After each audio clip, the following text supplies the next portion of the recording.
Welcome to Bricks and Banter, the podcast that brings you the latest insights and advice on all things real estate.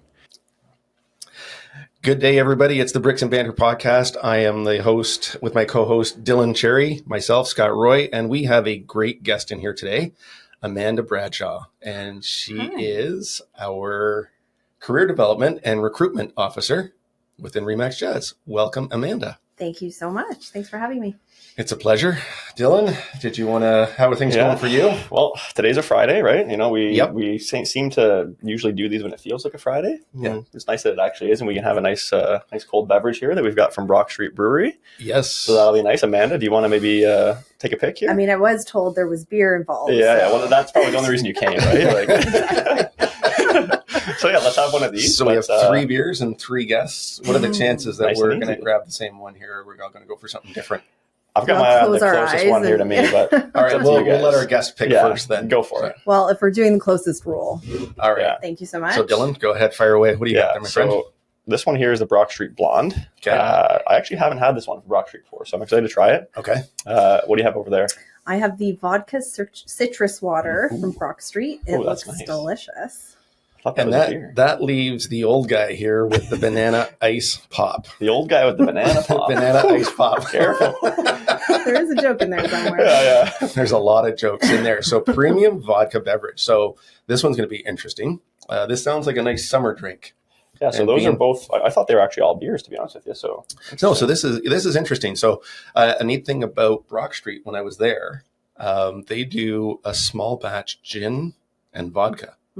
Which is really cool. And I believe when I was talking to Ryan when I was there, we told him about the podcast and he said, take some of these and give them a try. A few tasters. Took the gin. It's really good. Nice. The gin's really nice. So if you're ever down by Brock Street, check out their gin and their vodka. Yeah. So now that we've got these, who's going first? I think the guest of honor, Guest of honor going first. All right. Get a little taste going. Ooh. Sounds good. Sounds good. ASMR. So far, sounds so like good. a Friday. Hopefully she doesn't do what I did and leak it all over my shirt the first time I did this. It So happens. Yeah, Cheers. all right, let's get going on this one here then. So we'll see what's a little messy. Frothy. Oh, can't be there scared. we go. All right. Cheers, everybody. Cheers. There we go. All right. This is how you kick off a podcast, right? That's how you do it. Exactly. Yeah. That works for me. That works for Easy. you. Oh yeah. Easy. So this is a lot lighter. I'm not getting Does it taste like a popsicle? Like a banana popsicle? Do you remember the banana medicine? Do you remember? From exactly. the 80s? I remember that. Okay, let's keep in reference here. Remember, I didn't grow up in the 80s. I wasn't young. I grew up in the 70s. Right. So we didn't get the luxuries that you guys had. So it was just raw medicine in the table. There you go. Ground up. Yeah, ground up Tylenol, like jam or something like that. And you can still taste it. It was awful. So this is actually kind of nice. It's refreshing. Not a lot of banana taste. Not as much as I was expecting, but this is a great sitting on the dock. I was going to say summertime cottage. Yeah, summertime. Drink. If you're out enjoying the summertime cottage, whatever it is you're doing, that's actually really nice. Nice. How is yours? It's delicious. Mine is not carbonated, actually. So it's just citrus water, which is also great for hydration. So if you happen to have a few, then the next day you're not feeling so bad. Yeah. So we're counting on him having a few and then having a couple of those. Yeah. Well, it's like hydrating as you go, isn't it? Isn't that the idea? Yeah. So that's actually interesting because Brock Street's done a lot of work with us in the past before. So they've supported Rotary in Whitby. They've supported Rotary in Port Perry. So, but I've never tried these. So these are interesting, and I like the fact that they've got more than just your typical, your craft brews. We did all or nothing, and they were good. That was cool. I liked them a lot. But Brock Street here, that's really good. I can sit here and enjoy this for the rest of the podcast. I'm just going to let you guys talk because I'm going to. Well, and Brock Street has a really nice setup too, right? Like great restaurant, patio, just a nice spot to be. They have live music a lot of the time, right? Like it's just it's a really good addition, I think, to not only Whitby but Durham region, right? It's a hot spot. A lot of people go there. Absolutely. Yeah, try and get into that restaurant. That's what I Friday mean. night. Yeah. And they host events as well. They have a great event space. Yeah, right. Awesome. We've had Rotary events there on that top floor. Yeah, they've got the nice balcony. Yeah, it's so nice. So they do weddings there. As far as I know, I'm like receptions and now weddings? Removed out of the wedding world, so I can't speak to that. Okay, so that's a nice segue. So that's a great segue. Where did you come from then? Because you got into real estate how many years ago? I'm in my 3rd year now. Okay. Yeah, and so I previously was in the wedding industry. I owned a wedding planning business and did floral design and design as well, and coordination of events. So yeah, it was about 12 years doing that. Wow. So I came from an entrepreneurial background, which is helpful. For sure. Yeah. 100%. Yeah.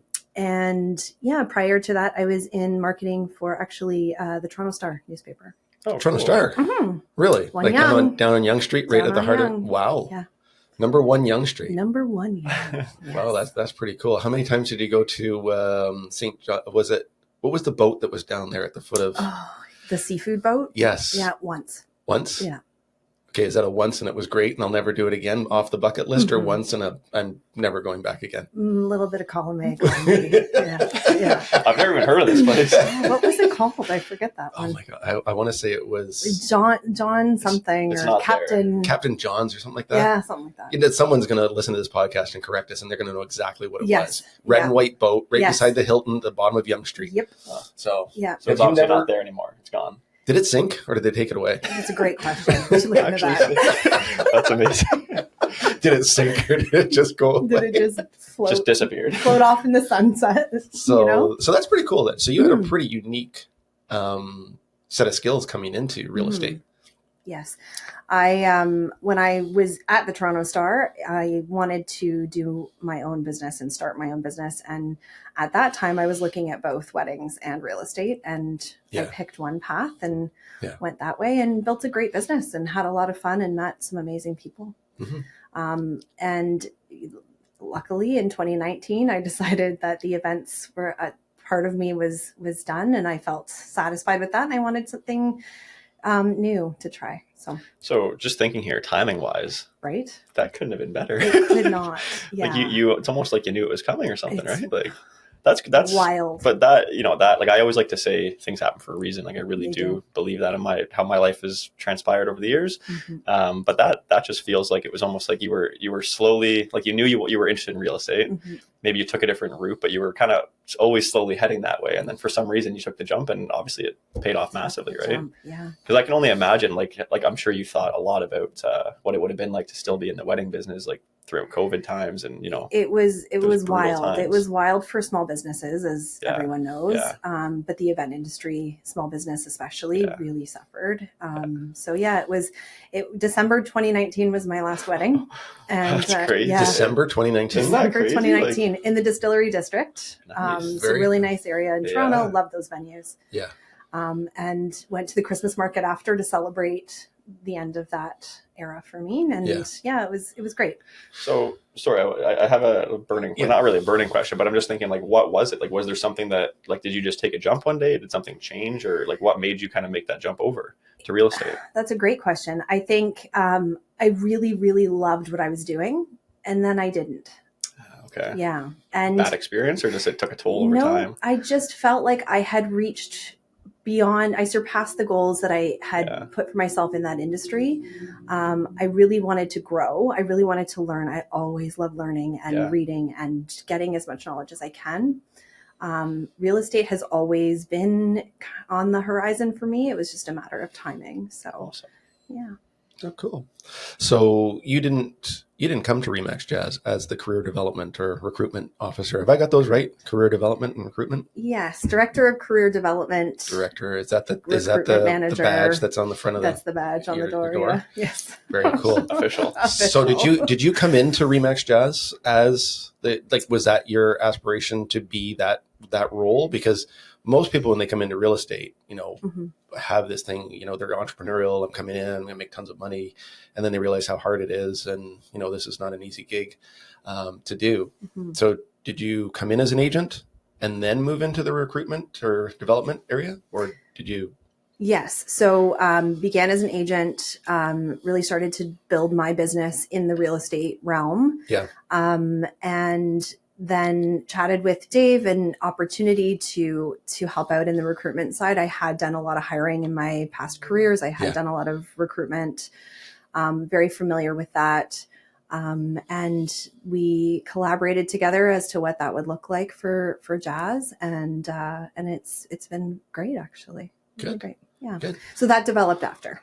It developed after. Yes. So your goal was to come in as an agent. Correct. And then as you kind of just unfolded this, it kind of evolved into being, well, it's a pretty good role. I bet, because I've never heard of a real estate brokerage. I don't know if you have, of having like career development. And maybe that's just another level that Remax Jazz adds to bringing in good agents, right? And I think the reality is too, is once you are very fortunate to be in the jazz environment and to have that experience, your passion kicks up as well, right? Yeah. And we have such a unique culture here. We have such a unique offering. And I think, for me personally, I come to real estate very, business minded with that business approach. And I think the reality is that there's so much that jazz does to grow careers and to give opportunity. And personally, I had done a lot of research looking at brokerages. I had done a lot of research from the business side of things, from the culture side of things. Those are really important to me. And I really thought that, going into it and looking at comparing apples to apples in the sense of what are their production levels like? How many agents do they have? What is their culture like? What does their social events look like? But also training and support. You're coming into an industry that you have no idea. I mean, let's be honest, the schooling sets you up and doesn't give a lot of practical training. So it's a whole other world to be in. Yeah, no, I don't know what it's like for Dylan, because we've talked about it on our bios before, but I didn't really have a choice coming into real estate. I knew our broker owners, Dave and Noel, prior to, and it was just a logical progression. Yeah. You took a different approach as well. Well, yeah. So like for me, I had met, I met Peter Butler. We were doing our courses together. Peter's a great guy. Like it doesn't, I don't think you have to have a huge, like judge of character or skill set like that to know Peter is just he's like the salt of the earth, type of human being. So me and him connected pretty quickly. And for me, like I've talked about on here, like I had to wait like 9 months because I had to get a knee surgery. So I couldn't drive for like 6 months. So for me, it was kind of like I had a team from another brokerage trying to recruit me, but then I had Peter who was kind of keeping in touch with me. And I just knew, because I had already driven by and kind of like, did a little bit of scouting, but it was pretty quick. I was just like, Peter's telling me like, Dave's great. The team is great. And like, for me, I always say, and like, I'm sure we're going to get into it a little bit today, but the school is great. It teaches you the gist, right? Like it's like the book smart, but then you need the street smarts. Because if you don't have the street smarts in real estate, you are going to get kicked around. Right. So for me, I always say, like, I learned within the my first 8 weeks, I think it would have been, I learned more in those 8 weeks than probably all of the courses together is how I saw it. Because I was just taking the practical stuff and I was like, okay, now it makes sense. Because I was also young. I was like 21, I guess 22 at that point. I was kind of like, it was all so new. So to be able to, deeply chat with these people like Mary Noakes and Dave and just all these people, like that's where I got all my knowledge from, because everything started to click for me. Right. But the training is huge, right? That's the training one of is the huge, biggest and things. I think part of that is who we're being trained by, and having our management staff being still trading in the industry and working with 30 plus years behind them. That's who I want to learn from. I want to learn from people who are actively involved, who have done it, who have walked this path. I think, like you said, it speaks to the fact that picking up books or reading about real estate is, as we know, is not conducive to helping grow a business that's sustainable. And I think that that's such an amazing component to what Jazz has to offer as well. Because I think my son's coming into the industry, and I see the education that he's going through now. Yeah, and he's at Humber too, so it's different. Yeah, he's doing the Humber course. Right. I did the books where you sat in your living room table and read your books and all 500 pages, and you highlighted everything. Your sticky notes everywhere. Wait, what color highlighter did you use? Tells a lot about a person. I think I use yellow and green. Okay. Yeah, I can't read the orange or the blue. Fair enough. So that's all it is. Yeah. You're just blind. Wow. Boy, that only took us 14 minutes to start hacking on the old guy. Hey, no one said old guy. No one said old guy. You said it. It was implied with the you can't read and the glasses thing, seeing as how I'm the only one with Lots glasses. Lots of young people with glasses. You're just barking up your own tree there. I'm playing the sympathy card right now. Yeah, exactly. Like nobody, like we're nice people, but it's only 14 minutes. No sympathy yet, you know. No, I know. Need a little longer. So I see the education that he's getting, and it's vastly different than my education. And like I looked at some of his questions just as a little sidebar. I would look at the questions and I'd be like, well, yeah, it's definitely A, right? On the multiple choice questions. And he clicks on it. It's like, wrong. Well, if it's not A, it's got to be B, wrong. I'm like, okay, I've been doing this for 12 years. Like, what is going on? Like, how is this? And it's the wording. It's like the wording. It's almost like they're trying to come at it from a different perspective. It's like, I'm going to trip you up on something, as opposed to the education being, when I got it, was figuring out all of your net operating income. And you had to go through a math calculation on how to get there. Yeah. Right. So if you had your income, and I'm not going to go through all of it because I don't remember the little triangles and everything else that I used to use. Trying to remember it. There's a way you lay it out, right? Yeah. Well, there's a little triangle, and whichever one is missing, you multiply these two or divide these two, or you divide these two and multiply these two to get the income. Yeah. Right. Yeah. It's very simple. It is very simple. And these guys have made it so incredibly frustrating, I think. Yes. And part of that, exactly, you nailed it with the trying to trip you up on the language, right? The double negatives, I will not use this when I am not doing this. Yeah. I'm sorry, what? Yeah. So it's reading questions 2 or 3 times and having, the knowledge of how to weed through what they're actually asking. So I have a question for you then. What's it like interviewing agents? Because that's got to be interesting. Like, I mean, we have the luxury of working with agents, and you get a good working relationship with someone that you might have done a transaction with before. And we've talked about that. And I really got to stop turning to the side because it cuts out on my microphone. But, I'm doing the same. I'm like, I know. Like, wait a minute. So I'll figure it out. So what's it like interviewing some of the agents that come through? I mean, there's got to be a vast spectrum. Very vast spectrum. Okay. Okay. The smile on your face is saying that some have been exemplary. We're dealing with people in this industry. And from all kinds of backgrounds. We have, the entrepreneurial background, the employer background, the employee background, everything in between. There's a lot. I mean, overall, it's fantastic. I get to meet and talk with a lot of people who have aspirations in the business. Or agents that are already in the business and working and looking for something different, something to help them build, something to help them grow, streamlining their business, all of those things. So the conversations are very different from agent to agent because all of their needs differ and what they're looking for. And the reality is, it has to be the right fit for Jazz too. Yeah. And it's a two-way conversation for that very reason. We're very, again, talk to any Jazz agent. We're very proud and love the culture that we have. And we want to continue that and have, the leaders that are leading in the industry in this brokerage, continue to work together and uphold all of the amazing standards that we try to do every day. Sorry, and I'm just thinking, like, that's one thing I think probably sets Jazz apart from a lot of other brokerages, right? Is that we actually have a bit of a bar, that you kind of have to reach, I think, to some degree. Because, like, let's be honest, right? The real estate business is very much, on average, everybody, if you're a realtor, you can kind of work anywhere you want. Right. Like, kind of, for the most part, right? Everybody wants to have you working at their brokerage to earn income off of you, obviously, right?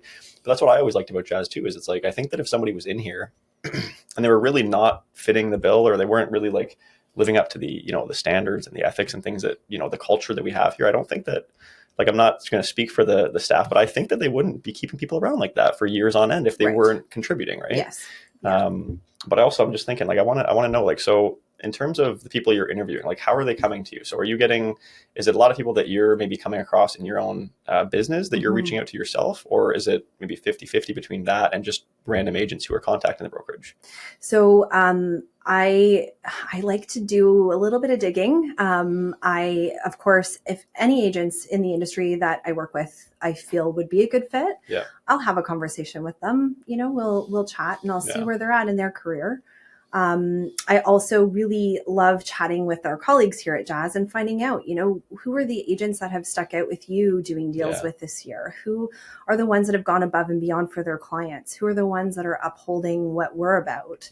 And then reaching out that way too. It's a great touching point, because these agents have worked with a jazz agent. Yeah, it's easy, right? It's easy, but we have such an amazing reputation in the industry too. So when I'm reaching out and saying, you did a deal with Dylan Cherry or Scott Roy, Mr. Joy, Wow. Sorry, nickname time. But then that speaks volumes, because their experience on the other side of that has already given them a little bit of a head start as to getting to know what jazz is about. There's a lot on social media that, paints a picture as well as to what their values are, where they're going with their business. And just getting out and involved and meeting people face to face, networking, all of those things are really great. Awesome. Yeah. Cool. So you can actually talk to people that have been in the industry and see if they'd like to make maybe a career change. Because I think back to it, when I was in the corporate side of things, if you stayed within the same industry, you had non-competes and you had all this other stuff. And it was, some companies were kind of taboo, but you can do that then. You can talk to other people, or other people from other brokerages may express an interest in coming to jazz. Correct. Yeah. Other brokerages, not RE/MAX. Okay. So RE/MAX, there's an understanding that. So within the family, it stays of in RE/MAX. Off the table. All right. So that's a respectful thing within the industry that you're doing, that you're not, training people and then having them go to somewhere else. Right. So. Yeah.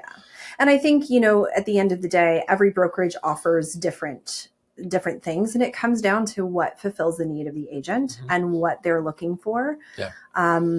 And, sometimes, especially new agents, they come into the industry and they have no idea what it could be like. Yeah. And having conversations about, are you getting the support you need? What does your training look like? Are you having to pay for training?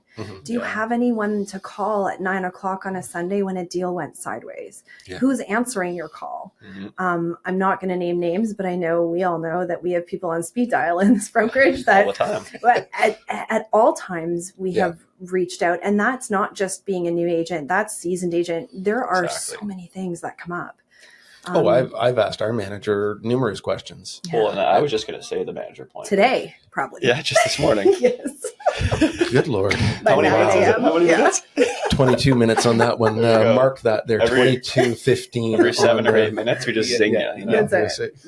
I'm surprised. Did you get me before we hit the record button too today? Well, definitely. Yeah. I don't know if you were in the room. But. Yeah. Fair enough. Literally. Okay, so let's get back. I had a good thought there, but I lost it because we're getting a little goofy. A little banterish. Was there something you were going to say to Amanda about her last, what she said there? Which is about bringing people in from other brokerages and stuff like that. So obviously, there's traffic both ways, right? Obviously, jazz isn't going to be a fit for everybody, right? But it's going to be a great fit for other people. Yes. So I guess that was just kind of my question is, do you ever get, where I went with that was, do you ever get any funny stories? Either about why someone would choose to leave, or maybe someone says, "Oh, I'm thinking about doing this," and it never transpires. And because again, I'm totally green to this. I knew, like I said, back to my point, I knew David Noel. I did an interview. Now, mind you, I was so new to the area when I came for my interview to meet with them. I got lost because I had never been to Oshawa before. Oshawa proper. Oshawa proper. So I had never been there. And I remember Dave texting me and he's like, "Where are you?" I'm like, and I'm honestly, seriously sitting at a corner looking for street signs. I'm like, I think I'm at Wilson and there's some street. He's like, "How did you get over there?" Yeah. Where did you go? Oh God, it wasn't even close. It's literally a straight run from port. Let's be honest. That's what I know. It was maybe it was a kind of that joke about the north of 7 thing for me. But coming down Simcoe Street, I got sidetracked, ended up at Wilson and something, and I totally got lost. But there's got to be some funny stories that you can share with us. Either some funny situations for sure. I think the one that stands out for me the most was my very first interview recruiting with Jazz was side by side with Dave. The big dog. The big dog, yeah. And it was one of the, let's walk through this together. And the interview went absolutely sideways. And It was interesting. I won't get into too much. I was going to say, can we elaborate a little bit? No. Yeah, it was so wild, let me say, that I thought I was literally being punked or like on candid camera. Yeah, and you're looking around. I started looking around Dave's office for the cameras to think, you're kidding, right? Like you've set this up really nicely. And yet also couldn't make eye contact with Dave at the time because it was like, that situation when you're like in church and you're not supposed to laugh. Like it was, it was a little uncomfortable. Needless to say, it wasn't the right fit. Yeah. Sounds like it. Yeah. No. Yeah. Right. But yeah, no, there's funny stuff all the way. Again, we're dealing with people. There's so many different characters out there, and so it makes it fun and interesting. It's interesting. So do we get people that come out from Toronto and want to work out here? Because Durham's kind of a little bit of not a niche, but it's weird. It's a big area, right? It's a large area, and it's a massive area in such close proximity to Toronto. So I don't know. It's hard. Well, there's a stretch where we connect. Oh yeah, to the like Metro Toronto. Right. What I used to call Metro Toronto, which I guess is just Toronto proper now. Right. Right. Like it's like Toronto, Durham. Yeah. So you must get that kind of. We do, and we have agents who relocate as well. So people who have lived, in the downtown core or Scarborough or Brampton or Barrie or and they're going to move to Durham because, who doesn't want to move to Durham? Yeah, goes without saying. That's it. But they'll be working with a brokerage that's still out west, and it no longer serves them to have that connection. So we do get transfers from out of area as well. Okay, so that's pretty interesting. So. I got one for you. So what would you say would be one of the most common needs of an agent who is maybe already in the business looking for a change? I'm curious about that because I always wonder what would make people jump, right? Or what are they not getting that they may realize when they chat with you and they go, whoa, I didn't, as you said earlier, I didn't realize it could be this way, right? They may have, you know what I mean? Yeah. I think there's a few answers to that question. I think one is growth for sure. Okay. So agents who feel that they can grow their business and are not receiving the support currently. They maybe hit their cap. They can't really move past it. Right. Yeah. Okay. Yeah. And through, again, business planning training, all of the things that we at Jazz have at our fingertips to grow the business, they don't necessarily have access to that. And the other major one, there's quite a few, but the two major growth, I would say, and streamlining your business. Yeah. The systems, right? Systems in place. And the administrative support that is lacking at so many brokerages. Yes. Where we have fantastic people who have a full staff who take care of something specifically each. Yes, exactly. And that's really golden for agents that are busy and running and meeting with clients and trying to grow and, really trying to find a way to streamline that. Yeah. Super helpful. Because there's a lot of things, right? Like I always think, when we're out at, events and we're meeting people or, maybe you just have you're working on a deal with an agent, you have conversations, right? And I just think that there's so many things that we offer here that people doesn't even cross their mind. So for example, somebody could just say, oh yeah, sorry, I have to send this deal to the lawyer, or, oh, I forgot that, there's all these little things like you said, right? I have to put my listing on the system, right? We don't have to do all those things. We don't. It's not that we're not capable of it, but we are at a team. We have a team in place, as you said, to streamline the business, right? So, and from a business perspective, what are you best doing? Exactly. Right. Servicing your clients. Yeah. Yeah. And getting in front of people. Yeah. That's where your time is best spent. Absolutely. We all know paperwork is in abundance in this. It's so fun. We're going to go down a paperwork trail. I'm going to get buried on this one again. No, I'm waiting for the 7-minute mark. Oh, we're at it. Already. We're 28 minutes. There we go. Fire away. But the reality is that if you count up how many hours weekly that takes, away from growing our business and working on our systems, working on servicing our clients. Yeah. It's huge. It's funny that we actually even have an award at an awards night called the Munjum Award. And I'll do a big shout out to Leanne because she does a wonderful job. Angel is actually her. Yeah. I'm a winner of the Munjum Award. Don't forget. Are you really? Absolutely. I was one of the I think it was Dylan, that's amazing. I think it was Wayne Nimagon and then me the next year in 2018 or 2017 maybe. So I'll tell you, that is one of my business goals. Not for sure. 2023 is not looking good for me, but 2024. 14 years of striving not to be the worst agent in the office. That's me. Well, maybe there should be two. like the best and worst. No, maybe not. Just kidding. It's like the Randy Award. Like, you know what? I can't win it every year. That would be unfair to everybody. But it is a good point though, right? Because like even as it may be a joke and funny or all that, we laugh about it, but it's something that it's one of those things that doesn't get talked about. Like think about if we have this staff, if every agent is sending them things that are incorrect and they need to constantly go back and forth. Like when you get one person who like the package comes in, because that's how I was, and I want to say I still am, but maybe not as much. But I was just so obsessed with not making mistakes. Like I would take my whole package, I'd physically hand it in, I'd be like, okay, thank you, Leanne, right? And then it'd be perfect every time. And I was like, this is great, right? But then I think about it, imagine she would have to work like 10 more hours a week if we were all, giving her the wrong things and forgetting things, right? Yeah, so it's kind of like 2 Leannes. Yeah, and like as you said, like even if it is like a fun, playful award, like hey, if you haven't won it yet, why not strive to win it, That's right? it. Like I think by but really all it's doing is bettering your business, right? Like you're going to get better at the paperwork. That's right. It's not a bad thing. I'm really hoping that Ethan's better at paperwork than I am. So yeah, if he wins it, you'll take it and put it on your shelf. No, I'm not even gonna. No, it's been. He's changed the nameplate. Scott. Yeah, I'll stick with my Kool-Aid award. I am never winning the Muncham award. But to your point, though, we have a great staff that's here, right?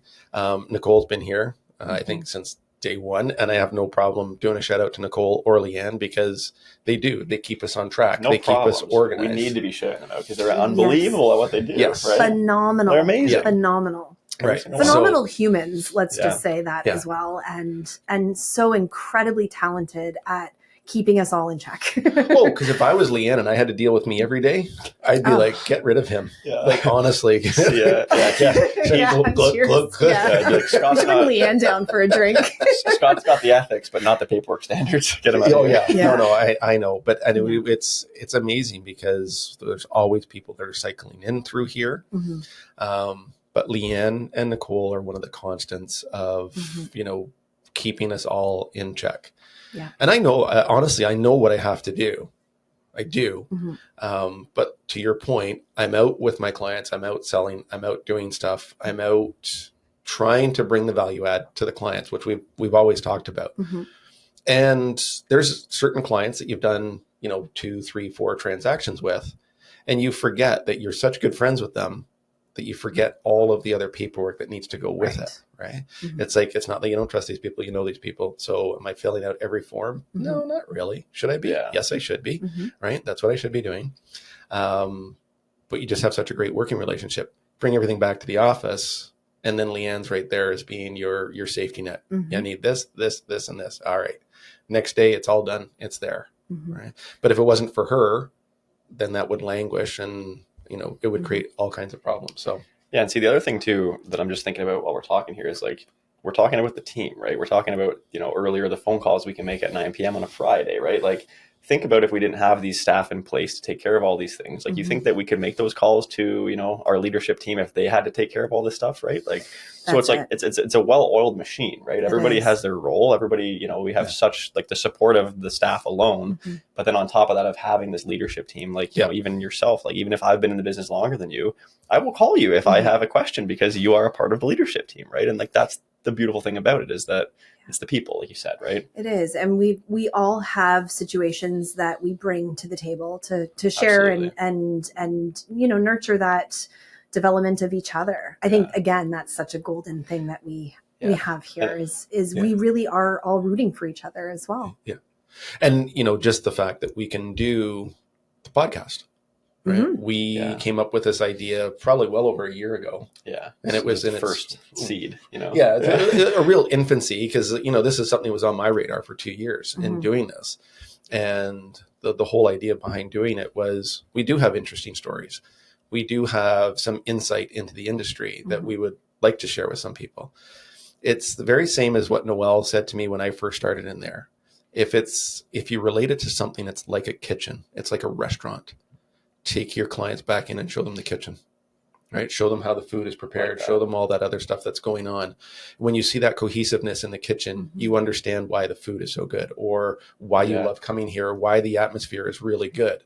So I think that's a really good analogy because I think about it from when I was a general public person going through transactions. I didn't know anything about real estate. Right. I didn't know how it worked. I didn't know the ins and outs and what would make a good brokerage versus a bad brokerage or anything like that. Mm-hmm. So that was kind of the point of doing the podcast, was, getting in there and having people like yourselves on, giving us some insight, and not always just being about transactions or how many houses we sold or what we did this week or what happened last week. Is we want to effectively share that with our clients. So, I think this is just a continuation of that. Well, and as a solo agent as well, and even for a team environment, but as a solo agent, I have a team behind me. We have a team behind us that we can then service our clients better and say, look, it's not just me doing every aspect. I have, support and management that are there anytime I need them, but it all translates into better service for our clients. Yeah. And see, the big thing I think too, just relating the brokerage to the podcast, is that it's a safe space. You know what I mean? Like, we're not here, like we said to Amanda before we started, like, just enjoy yourself, right? Like, have fun, right? Like, it's like, we're not, like I've said, I always use the phrase, like, we're not reinventing the wheel, but like, it's just, we're not here to tell everyone everything. And like, we have the same atmosphere here at the brokerage. Like, I could be in the business 20 years and I don't mind posting in the Facebook group if I have a question that might be a very basic question, but if it slipped my mind or I don't know it or I just need a quick answer, like, that's what I love about the team here, because this business is so full of egos, right? Like, you've probably felt it a lot, even when you're interviewing, probably huge, I would imagine, for people who have already been in. But I just don't feel the egos around here. Like, I never really have, right? Like, there's so many people that it's just, like, you're safe to talk about things. So you don't have to feel like, oh, I didn't know that, or like, well, I can't ask for help, right? Like, it's encouraged, and it's just, I think it helps us all build how we, kind of structure our business based off of it, right?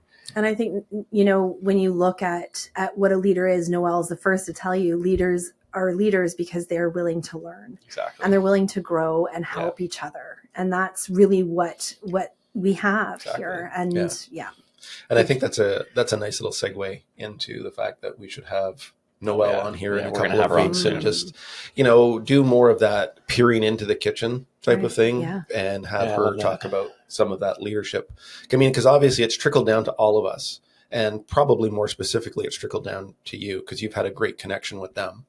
And that's why you're in the capacity and the role that you're in, is that, you're very good at what you do.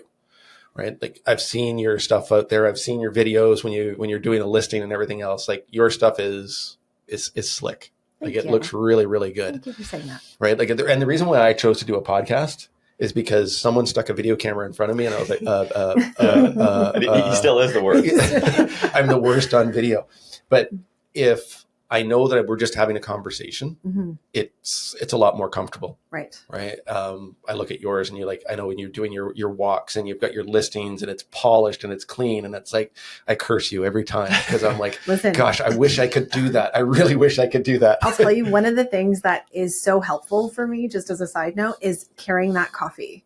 And that sounds hilarious, but I watch other agent videos often, as we all do on social media. Right? It's the hands, right? It's always the hands. There's too much of the hands happening, or not enough of the hands happening. It's like too much. Welcome to my listing. Welcome. I'm so excited to show you what is happening here. And it's like, so I decided, and I do practice and I run through my spiel, but honestly, carrying that coffee just makes it feel conversational for me. Yeah, and it's funny because we had a meeting yesterday about digital marketing. So we're looking at this company up in Port Perry, and they're going to help us with our digital marketing. We want to bring everything together because they're a great company. They're not huge; they're smaller. I'll do a little shout out for them because they did help us out. So it's Hometown Printing in Port Perry. Okay. So, and Richie up there does a great job. And it was funny because I said, "This is what I do when I do videos." And the lady that was there said, sometimes hand movement helps you connect with people. And I thought, well, if that's the case, then I should be connected with millions of people out there because my hands are doing all sorts of things. I'm fidgeting and doing stuff. Even when I look back at some of our videos from our podcast, I'm like, what am I doing? Like, why am I fidgeting with my hands all the time? And I guess it's just, put something in your hands. And focus. And focus. So I said to you, I think we might have said it on here. I'm not 100% sure, but for me, it was my phone was the first time I realized that like that helps me a lot. Because you're like me, your hands are going like this while you're talking. Yes. Like, you can't help yourself, right? Like I almost need to strap mine behind my back to not be hitting this microphone every 2 seconds, right? So I'm the same way. Like as soon as I grab the phone, it's like I forgot about the awkward, the Scott look with the one hand in the pocket. The fingers hanging out. He doesn't quite know what to do. But we all do it, right? 39 minutes. It took a while to get the fourth one. But the point is that we all do it, right? We're all going to go through like a point like that. So if you can find something, whether it's a phone or a coffee or even a pen, like, especially if you talk with your hands, I think that's the big thing. Yes. Because like, if not, you're either going to be like wildly flailing them, or all you're going to do is think about them, and you're going to be like Scott, right. the old hand in the pocket half trick, right? But it's funny, Ethan did a lot of my videos for me, and like he had to cover up his face because he was laughing so hard that we did one up on a waterfront property for one of our agents, Bill, and he almost fell off the dock. Wow. I think you did too, almost fall off while you were recording. I'm sitting there watching and talking, and I'm like fidgeting with my hands, and I'm like, I don't walk like that normally. Why would I do this? Why am I walking like this? But see, the other thing, right? See, the other thing I find too is a lot of agents have started to do like the walking towards the camera look. And it's the same thing. Like if you're like thinking about your walk, like you're going to be almost like walk with a limp or something, right? Yes. So I did. You have to find what works for you, I guess, right? And hey, if walking down the street and you do it and you're good, great. Do it every time, right? I did a video in Toronto, and for one of my listings, I had to come around the corner, and there was construction going on, so we were very limited on where we could shoot. And as I turned the corner, I was literally mid-sentence, almost done the entire spiel. And this woman walked past with a dog, and the woman started barking at me. So it was one of those scenarios. Please tell me you have a recording of that. I will get it and show you. My God, that's amazing. Yeah, my videographer was like, was it the one? I was like, What kind of dog was that? Yeah, a very small dog. Probably couldn't hear. Probably my mic wouldn't have picked up the dog, but her growling right next to me. It was an interesting scenario. Yeah. I was going to throw a joke in there, but I don't think we'd be able to publish the podcast if I threw a joke in there. I was going to say something too. But. The dog was walking like, no, don't do it. Don't. Just stop right there. No. Just control yourself, okay? Yeah. All right. The funny thing is, I kept going, but then started laughing because it was there. It had already happened. Yeah. No, and I know. And I think that's one of the very interesting things that we can all learn from one another. If we're having these conversations, it's like, I can aspire to be like the videos like you do, right? Or the stuff that you do. And just talking and sharing this stuff like we do here, it's like, okay, push yourself out of your comfort zone to do these things sometimes, right? So I know when we asked you down, you were like, oh, what do I have to do? Right? And it's like, just be hang you. out, Just be you. Have a drink with us, have a chat with us, and I think she'll be back every Friday. I think she'll be a maybe. I thought that was Isn't that the deal? It's a thing now. It's a podcast of 3, not 2. Yeah, that's it. Yeah. The Friday Bradshaw. Crew. Oh, hey, there you go. Well, nailed it, Dylan. Nailed it. Can't help it, guys. I'm creative. You know what I mean? I like that. I'll wait for my name on that. Yeah. It'll just be like be like we'll show up one day and it'll just be like Bradshaw at the door. Yeah, exactly. Wait a minute. No, but no, and like you said, right, it's important to bring in like various types of people, right? And like we're all real estate agents, but we all come from vastly different backgrounds, like we were just talking about with the recruitment and all that. So it's good to get perspective. But I would hate to be in an environment where you feel like you had to protect everything when you walk in the door. Can you imagine?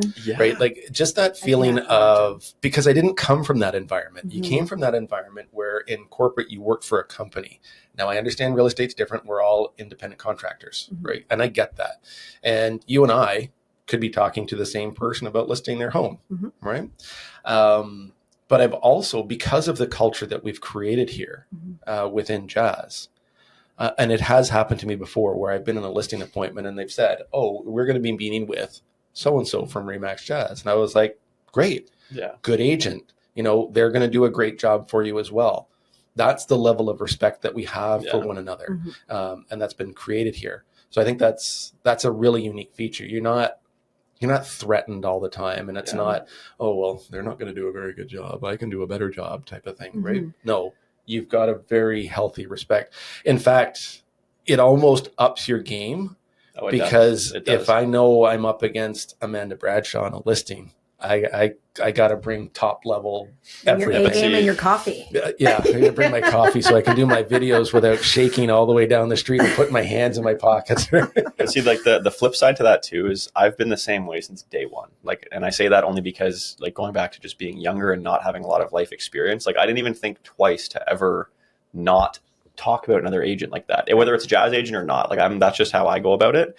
And the reason I'm bringing that up is just because I think it tells a lot to people that if, whether it's your own brokerage or not, if it's your own brokerage and you're bad mouthing the person, then I think any level-headed human being is going to think that that's a bad judge of character. But if somebody from another brokerage and you're just bad mouthing them and you're saying, oh, they're going to do this. Oh, I heard this about that guy. Like that makes you look so much worse. Right. Yeah.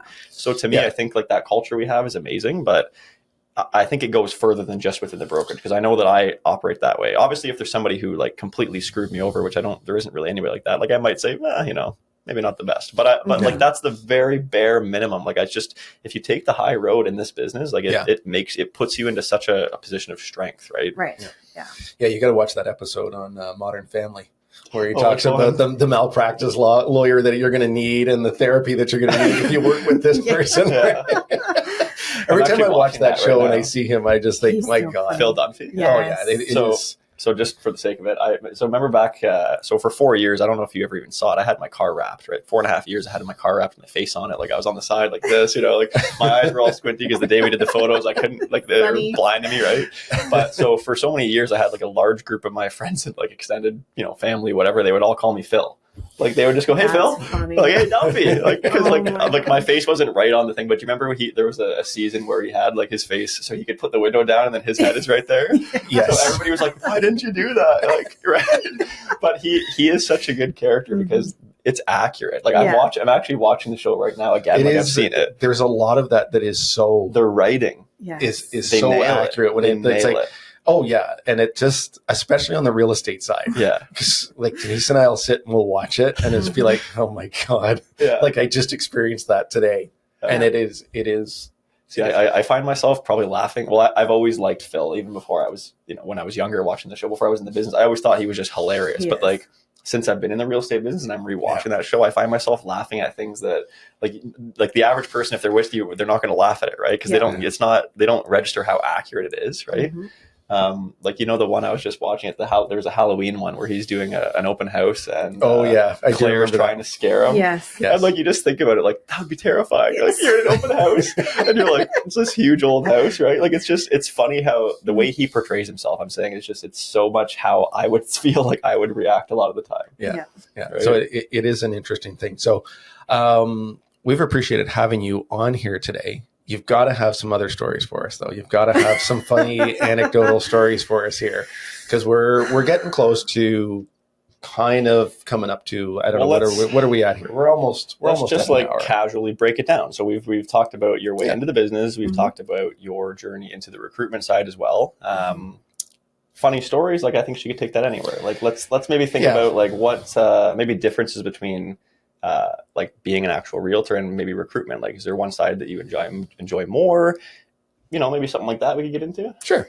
I think that they work really well together. I don't know that it's, I guess you're not going to enjoy one more than the other. It's different. One is fostering relationships with my clients, and the other is fostering relationships with colleagues. Yeah. So it's a nice working in duo, I guess. So do you think by doing the recruitment side that it's improving your game as a realtor? I think working on both improves both. I think it would, yeah, because the relationship piece, right? Like it's so the big. Relationship piece, and really learning how to ask the right questions, listen properly, really digest what people are telling me, and get kind of a deeper dive into getting to know people. Yeah. So. Because I'm just thinking, like, the reason I say that is because I'm thinking about you dealing with other realtors, right? Like you're kind of getting into the, like we talked about behind the curtain, in the kitchen, like you're kind of getting into their minds about, the harsh realities a lot of the time, right? And I don't know, I think for me, I would probably feel like I'm leveling up a little bit in terms of the agent to agent conversations, because somebody's always leading the dance, right? When you're negotiating, right? Usually, right? Somebody's kind of starting it and, you ebb and you flow, you go back and forth. I just feel like by doing that, I think you might be able to, might be little pieces in there, There's pieces, and there's also an understanding of what we do need in this industry, and what they need, even when they don't know as well. So, new agents don't know what they don't know. I mean, look at how much we've learned. Yeah. For sure. In doing this, like I look back to some of my first transactions and I'm like, wow, how did that close? Yeah. Well, no, not even that it was, I guess so. When you do, and maybe that's just the culture of it. I'm going to change gears here for a quick second. My very first clients that I ever did a transaction with, and that's going back 14 years ago, 14 years this summer. I'm still friends with them. They still, he used to rent our cottage from us and go duck hunting, right? Because it was where he was going all the time, and it just came up in conversation. I'm like, well, if you're doing that, why don't you just go to the cottage? And he's like, okay, well, that'd be cool. But to be friends with someone that you've done a transaction with 14 years ago, that's serious. I think that says a lot about the culture that we're in, right? It's not easy, but the transaction itself will happen. What you do after that to keep those people in your sphere of influence, and your friends and your circle, I think that speaks volumes to people, right? If I can show up on your doorstep 6 years after you've done a transaction and you haven't moved since, and we're still friends, and you can still pick up and you can still have a nice conversation, I think that says a lot more about the relationship as opposed to it simply just being a transaction. Absolutely. Oh, big time. Right. So let's be honest, right? Like, how many realtors are never going to have that relationship with any client ever, right? Many. Like, how often, like I see it very often where, like, for me, I'm at that point now. You're going to start getting there soon with just the timing of being in the business, where you've shown a house that sold 3 years ago or 5 years ago, and you're like, wait a minute, that looks so familiar. Did my clients make an offer on that? Right. Yeah. But like a lot of the time, when you if you do look at the history, it's a different agent almost every single time. Like, we're all all of us can be as great, and all these great things, but like, we are also all going to lose clients at times. People's friends and sons and friends are going to get in the family, whatever. We're going to lose out. But I mean, it happens a lot. Like, it happens very often, I guess. So the client retention piece is massive. And I think that what you're getting at too is that's almost built into us from day one, right? Yeah. Like, we're here for the long game. Right? That's right. Yeah. We're not here for today's money. We're here to, earn the commission off of you and your friends and family for many years to come. The value is we're doing a good job. The value is in the relationship. Exactly. Right? Yeah. If you don't have relationships and then relationship skills, transaction's great. That money's gone because we all have bills and mortgages to pay and everything else, like anybody else out there. If you have that relationship, that's something that is going to come back to you in so many different ways.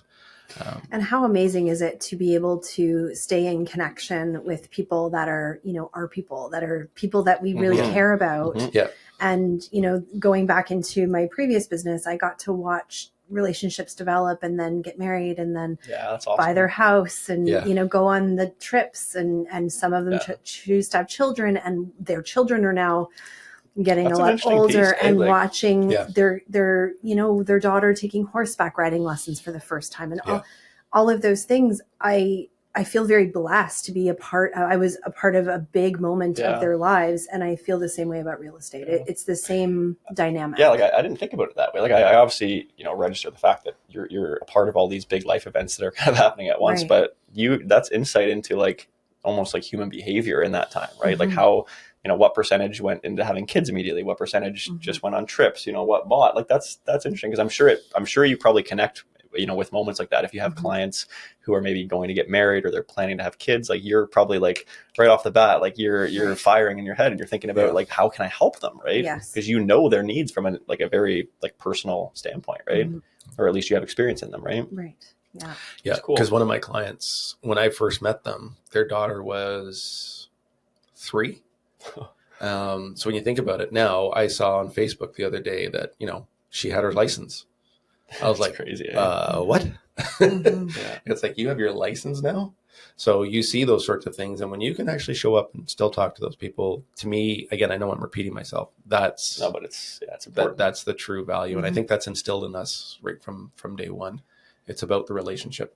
Yeah, and like just while we're on the topic, right? On our like every week we do a weekly meeting. Noelle, our own broker owner, she was just talking about that on Tuesday. About she had a client, I think she said 35 years ago. She helped them, or 30 years ago, or something. Like she's helping like multi generations of that family. Yeah, it's crazy. Yeah, like it's just like imagine what that feels like, right? Because we don't even like for 14 years, but for me 7, it's like we're still pretty recent. But to think like 20 to 30 years, somebody is like, yes, like Scott is my guy. I trust him. That says so much, right? Yeah. And that's a lot of the things that we do along the way. And I know not everybody's going to be involved with it. We do an apple pie thing every year. And it's, does everybody come back? No, not everybody comes back. But it's that reaching out to someone that you care enough to invite them to come back and do something. And it's that, what you appreciate their business. Right. You appreciate them as people. And again, you're going to go through transactions. You're going to connect with people and you're going to have great relationships. And then other times, you're working with people that are I just need to get my house sold and I'm moving and I don't care. Right. And that's fine. Right. Those are all components. Everybody's different, right? Yeah. Those are all components. I mean, it's weird. I had a couple people that were up in North Oshawa and listed and sold their house. They moved to Ottawa. Oh, damn. And I sent them a referral to my client in Ottawa, and she's helping their kids move now. And she sent me a message and said, "Thanks, by the way, because now I'm helping their kids move." Nice. So it's quite an interesting little network of people that we get to create, and you get it right at the very beginning. So pretty awesome. Well done. Thank you. Well done. So how did you feel about the podcast today? I had a lot of fun. Yeah, awesome. This has been great. I may invite myself back. We'll get you back in the rotation. That's it. No, this has been really good. I also want to thank I think it was Ryan at Brock Street who gave us all of this stuff to try out. Ryan, thank you. He's been wonderful. So is Brock Street, and a big shout out to Brock Street in general. They do a ton for the community, both in Whitby, in Durham, and Port Perry specifically through Rotary. And Mark and his entire crew there are wonderful people. So thank you to Mark was my first, when we bought our first house, he was our lawyer. Mark Wojcik. Yes. Yeah. No, he's a wonderful human being. Yeah, he is. No, and that's like, to me, I'm so impressed by what he's built there. Like it's so cool. Yeah, because he had a very flourishing practice. Yes. He was hugely successful. Like massive. And maybe that was his success, and maybe that was always his plan. Probably. Hey, actually, you know what? Maybe we should have Mark on here one day. No, that's what I mean. And that's the beauty. Like this, like we're kind of. I've got an even better idea. What is it? Let's go to Brock Street. Yeah. Let's take the podcast on the road. To come to that one? Oh yeah. Okay. Oh yeah. Yeah. We'll just keep getting microphone after microphone after microphone and just line them all up. Yeah. And that's something we just need to figure out, because like I've seen people do podcasts outside in large rooms, whatever. We just got to get the sound right, Yeah. But no, I think today was good. Like I had a lot of fun with it. I think so everybody knows, this is the first of our guest lineup, right? So we've got the great Amanda Bradshaw today, but we've got many also, equally great people to come. Maybe not quite equally, but so I think what we have to do then, if someone is thinking about making a change or getting into real estate, how do they reach out to you? Yeah. So usually anyone that is looking at the website will have all of the contact details, remaxjazz.com. Yep. Reaching out directly. I do also get messages through front desk. Okay. But the reality is that, we're a full service brokerage that is available, and reaching out in any avenue will always get back to. So what if someone's reaching out to you at the office? What's the direct line to reach you? So the office number is 905-728-1600. That's my best radio voice. Wow. I was just interested the way she said it there. I was like, wow. Wait a minute. So I feel like I've waited, like this moment is like full circle for me, because my personal cell phone number is 905-260-2828 because it rhymes with real estate. Ah, cool. Wow. There's a radio she was jingle. Sitting on that one for 52 minutes. For so long. For years. Are you kidding? Yeah. There's awesome. A radio jingle in there somewhere. But yeah, that's my direct number, which is also on my card at the front desk. And if anyone even has questions, I encourage everyone to go spend a little time in the space, come in and really feel for the culture, because that's going to give you a huge indication of the kind of people. I mean, we're like you said, we're all independent contractors. We all are self-employed, but we want to control. See, made it this far. It happened. Give me the Brocktree. But we want to surround ourselves with brilliant people who, lift us up. So that was wonderful. We're trying to figure out a catchphrase, which I can't get out of my mouth right now. You have the ending. At the end of all of our podcasts, but and I've got... Before you do that, I just want to say all right. One thing that I think that all of us, I'm kind of recapping in my head here, right? We all have said the same things about why we came here to this brokerage and why we've joined here. And to me, it keeps coming back to the people and the culture, right? So, shout out to the people at Remax Jazz, everybody who, they're going to be most people who are listening to this. Let's be honest. That's okay. Hopefully they're going to be jealous of you and they want to get on and, get the next spot in the hot seat, right? But it's just as I'm kind of, recapping in my head here, like, that's awesome. We always talk about it, it's just cool to see, like, we're here naturally it's all about the people. And it's not forced, like you said. It's not forced. Yeah, it's amazing. It's not here, you have to do this and you have to be like that. It's a very organically evolved culture. Yeah. And I think it bleeds into everything. So it's more than just a thank you, Amanda. This has been Mr. Joy. Wonderful. I'm glad you left it at that nickname and not the other nicknames that rhyme with Roy. Thank you, Dylan. Just leave that there. I appreciate that. Yeah. So I'm going to wrap it up with this one. I've got nothing else to say, so let's call it a day. There you go. Look at that. That's a slick one right there. That's a slicky. Thank you, everyone. Have a great afternoon, and we'll keep in touch. Yeah. Thanks for tuning in, guys. We'll talk to you soon. Take care. Bye-bye.